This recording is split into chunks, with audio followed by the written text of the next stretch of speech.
भाई मैं सीधे निकल कर आ रहा हूँ iQOO Neo 9 Pro के लॉन्च इवेंट से। अब स्पेक्स वगैरह तो सब आपने देख ही लिए होंगे, बहुत सारे रिव्यूज भी देख लिए होंगे इस फोन के। और भाई साथ ही में मैंने iQOO Neo 9 Pro versus OnePlus 12R versus iQOO Neo 7 Pro का वॉर ऑफ प्रोसेसर्स किया था देखने के लिए कि भाई कि इनके प्रोसेसर्स में कितना दम है। और भाई उस वीडियो में भी और iQOO के लाइव लॉन्च जब प्राइस रिवील हुआ था, कमेंट सेक्शन में भाई काफी सारे लोग बोल रहे थे कि ओवर प्राइस्ड है iQOO Neo 9 Pro। अब ये फोन सच में ओवर प्राइस्ड है या ओवर हाइप्ड है, आप लोग भी मेरे को नीचे कमेंट्स में डिटेल में बताओ कि भाई आपको क्यों लगता है कि ये फोन ओवर प्राइस्ड है। और मैं भी बताऊंगा कि मैं क्या सोचता हूँ कि भाई प्राइस इसका जस्टिफाइड है या फिर भाई जो कंपीटिंग फोन्स हैं, अभी मेरे पास नथिंग फोन 2 नहीं है यहाँ पे, बट वो भी काफी अच्छा है, कॉम्पिटिटर बन गया है प्राइस के चलते, तो कौन सा फोन बेटर रहेगा एंड ऑफ कोर्स ये अपने हाइप के वर्थ इट है कि नहीं वो मैं आगे चल के बताता हूँ। लेकिन उससे पहले सबसे इंपॉर्टेंट क्वेश्चन आंसर कर देता हूँ। भाई बहुत सारे रिव्यूज के नीचे मैंने देखा, अपने नहीं बाकी लोगों के मैं रिव्यूज देख रहा था और उसमें लोग पूछ रहे थे कि भाई NFC इस फोन में है या नहीं। तो भाई सिंपल सा आंसर है इसका नहीं, क्योंकि भाई प्राइस यहाँ पे एग्रेसिव है। प्रोसेसर और स्पेक्स इसमें काफी कुछ ऐसे हैं जो सीधे कंपटीशन देते हैं OnePlus 12R को। और कॉस्ट कटिंग कहाँ कहाँ की गई है उनमें से एक NFC डेफिनेटली है। NFC अगर आपकी प्रायोरिटी है या फिर इन जनरल NFC आपको चाहिए ही चाहिए अपने फोन में, तो फिर भाई OnePlus 12R की तरफ आप देख सकते हो, क्योंकि Neo 9 Pro और Neo 7 Pro दोनों में ही NFC नहीं है। बाकी बात रही प्योर परफॉर्मेंस की, तो दोनों फोन में सेम प्रोसेसर है, लेकिन अनडाउटेडली iQOO Neo 9 Pro ज्यादा ऑप्टिमाइज्ड है। तो अगर गेमिंग आपकी प्रायोरिटी है और बजट iQOO Neo 9 Pro वाला ही है, ज्यादा एक्स्ट्रा स्पेंड नहीं करना चाहते, तो डेफिनेटली गेमिंग के लिए ये बेस्ट ऑप्शन रहेगा आपके लिए, इवन इफ आपके पास बजट है OnePlus 12R का।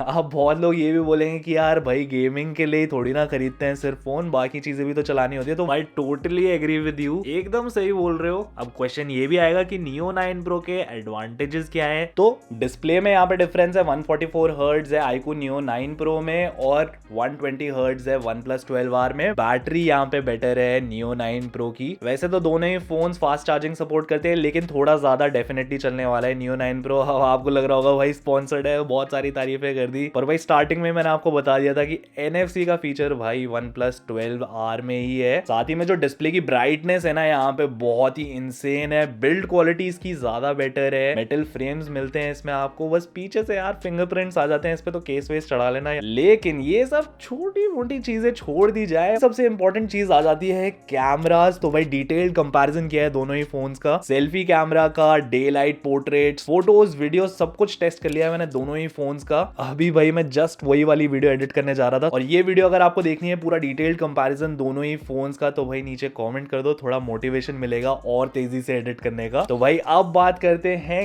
कैमरास की ही, क्योंकि यहाँ पे कैमरा में मेजर अपग्रेड आया है Neo 9 Pro में in comparison to Neo 7 Pro, क्योंकि यहाँ पे सेंसर बिल्कुल बदल दिया गया है। Sony IMX 920 यूज हुआ है इसमें, जो कि सेम लेंस है Vivo X100 में, और भाई ये बेस्ट एंड्रॉइड कैमरा फोन है अपने बजट में एंड ऑफ कोर्स मेरे हिसाब से 65,000 के अंडर। अब यस, इस फोन में तो भाई जायस का कोलैबोरेशन है सोनी के साथ और Vivo के साथ, तो फिर जो कलर प्रोसेसिंग आपको एंड रिजल्ट्स मिलते हैं वो डेफिनेटली इसमें काफी बेटर होंगे। लेकिन भाई मेरी टेस्टिंग में थोड़ा इंप्रूवमेंट तो है डेफिनेटली Neo 7 Pro के कंपैरिजन में। बाकी इन दोनों फोन्स में जो मेन डिफरेंस आता है और जो प्राइस हाइक आया है बेस वेरिएंट्स में भी, उनमें से प्रोसेसर तो एक बहुत नॉर्मल सी चीज होती है कि भाई बेटर प्रोसेसर होगा तो थोड़ी सी प्राइस बढ़ जाती है फोन की। बाकी ऑन पेपर्स तो स्लाइटली इंप्रूव्ड बैटरी है Neo 9 Pro की in comparison to Neo 7 Pro। Extra battery मिलती है इसमें, लेकिन हमारी टेस्टिंग में वो एकदम क्लियर हो गया कि भाई Neo 7 Pro का जो ऑप्टिमाइजेशन है बैटरी का वो काफी तगड़ा है, और इसमें प्रोसेसर भी थोड़ा कम पावरफुल है in comparison to Neo 9 Pro, तो बैटरी एफिशिएंट ज्यादा डेफिनेटली रहता है Neo 7 Pro। लेकिन हाँ, Snapdragon 8 Gen 2 के कंपैरिजन में अगर स्ट्रेट अप इसे कंपेयर करें OnePlus 12R से, तो डेफिनेटली इसमें काफी अच्छा बैटरी बैकअप है। दूसरा अपग्रेड है भाई स्क्रीन के मामले में, यहाँ पर आपको 1080p AMOLED डिस्प्ले मिलता था Neo 7 Pro के केस में, लेकिन भाई 1.5K 144 हर्ट्ज LTPO पैनल है इसके अंदर। तो वो जो डिफरेंस आ जाता है ना 120 हर्ट्ज स्क्रीन और 144 हर्ट्ज स्क्रीन, एक तो गेमिंग में बहुत इंपॉर्टेंट रहता है, ऊपर से जो रेजोल्यूशन का फर्क है 1080p वर्सेस 1.5K LTPO, उसमें जो आपका व्यूइंग एक्सपीरियंस रहता है मल्टीमीडिया का वो थोड़ा बेटर हो जाता है iQOO Neo 9 Pro में। बाकी सुपर कंप्यूटिंग चिप है इसमें Q1 वाली, कितना फर्क पड़ता है उससे वो लॉन्ग टर्म टेस्टिंग में पता चलेगा। एंड आखिरी और मेजर चेंज है रैम और स्टोरेज टाइप में। अब अपग्रेड्स के मामले में तो yes definitely this is an upgraded model on paper specs में भी और रियल लाइफ में भी।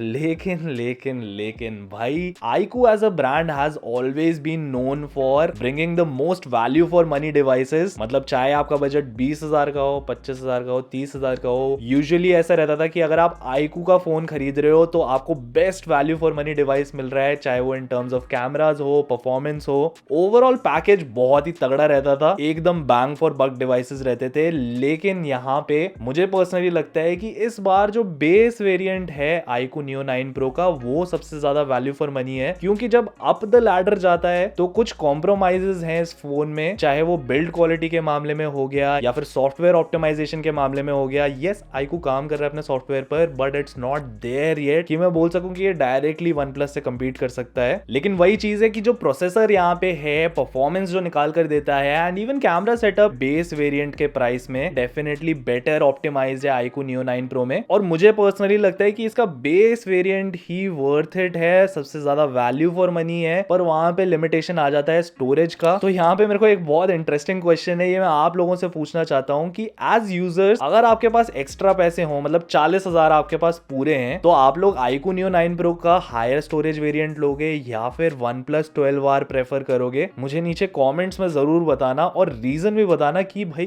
क्यों आप इन दोनों में से कोई सा भी फोन प्रेफर करोगे अगर आपके पास पूरे 40,000 का बजट है। बाकी आखिरी में बात कर लेते हैं कि Neo 7 Pro versus Neo 9 Pro। अगर आप कंफ्यूज्ड हो, बजट आपका बहुत ज्यादा टाइट है, तो फिर क्या करना चाहिए आपको? अब सिंपल सी बात है, यहाँ पे डेफिनेटली थोड़ा बेटर कैमरा सेटअप है, 144 हर्ट्ज की रिफ्रेश रेट की स्क्रीन मिलती है, लाइट वेट भी है, स्टोरेज स्पीड, मेमोरी टाइप थोड़ा ज्यादा फास्ट है यहाँ पे। लेकिन मुझे पर्सनली लगता है कि भाई जिस प्राइस पे Neo 7 Pro इस टाइम मिल रहा है ना, जो कि ये 30,000 के आसपास और 1,000 का HDFC का बैंक डिस्काउंट में मिल रहा है, this is a banger device, पूरा पैसा वसूल है ये। तो ऐसा मत सोचना कि यार Neo 9 Pro आया है नया, मेरे को तो यही लेना है। अगर आपके पास पैसे हैं तो यस आप इसको कंसिडर कर सकते हो, अच्छा फोन है ये। लेकिन भाई अगर पैसे कम है तो डिसअपॉइंट मत होना, क्योंकि भाई Neo 7 Pro एक सर्टिफाइड लेजेंड है 30,000 के under. This is one of the phones की अगर मेरे को खुद के लिए कोई फोन खरीदना होता तो वो मैं डेफिनेटली Neo 7 Pro प्रेफर करता, चाहे वो कैमरा सेटअप हो यहाँ पे या फिर प्राइस के हिसाब से इसका गेमिंग परफॉर्मेंस सब कुछ A1 है। बाकी भाई आपका क्या सोचना है Neo 9 Pro के प्राइस लॉन्च पर? मैं सुनने के लिए काफी ज्यादा एक्साइटेड हूँ, मस्त डिटेल में आप नीचे कॉमेंट्स में बता सकते हो और मैं आप लोगों को मिलता हूँ नीचे कॉमेंट्स में।